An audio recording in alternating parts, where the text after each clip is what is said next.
নওগাঁর মহাদেবপুরে ঘুষের টাকা ফেরত পেতে দাঁড়ে দাঁড়ে ঘুরছে এক যুবক। নওগাঁর মহাদেবপুর উপজেলার বামনসাতা আদর্শ উচ্চ বিদ্যালয়ে অফিস সহকারী পদে চাকরির জন্য সভাপতি ও প্রধান শিক্ষককে ৮ লাখ টাকা ঘুষ দিয়েও চাকরি না পেয়ে ঘুষের টাকা ফেরত পেতে পেতে দাঁড়ে দাঁড়ে ঘুরছে মিঠুন কুমার নামে এক যুবক। এমনি অভিযোগ করেছেন তিনি। দেশের পট পরিবর্তনের পরও টাকা ফেরত না পেয়ে মানসিকভাবে ভেঙে পড়েছেন তিনি। ওই যুবক উপজেলার উত্তরগ্রাম ইউনিয়নের শ্রীরামপুর গ্রামের শ্রী বিদ্যুৎ কুমারের ছেলে।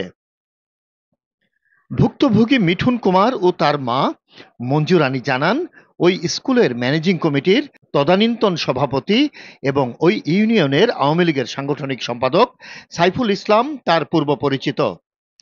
প্রায় ১ বছর আগে সাইফুল ইসলাম মিঠুনকে তার স্কুলে চাকরি দেওয়ার প্রলোভন দিয়ে ৮ লাখ টাকা নেন।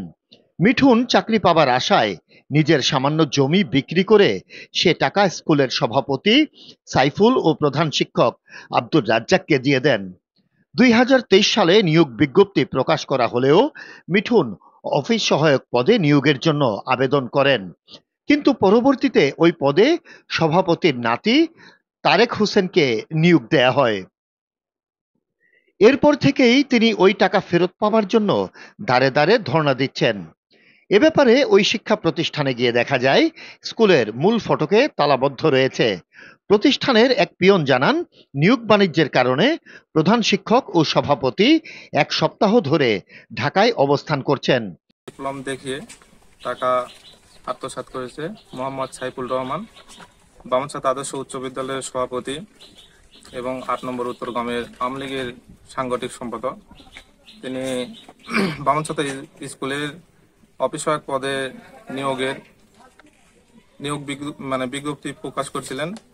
তিনি আমার সাথে কথা বলার পর চাকরি দেওয়ার নাম করে ৮ লক্ষ টাকা গ্রহণ করে, নিজ হাতে টাকা গ্রহণ করে এবং শতভাগ চাকরি দেওয়ার তিনি জবানবন্দি আমার কাছে করেন।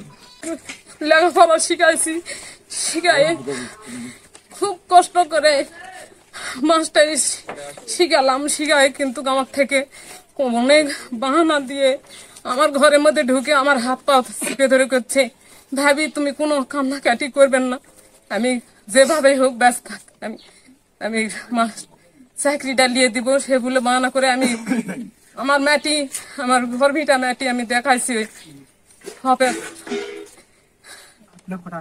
৮ লক্ষ টাকা দিয়েছি।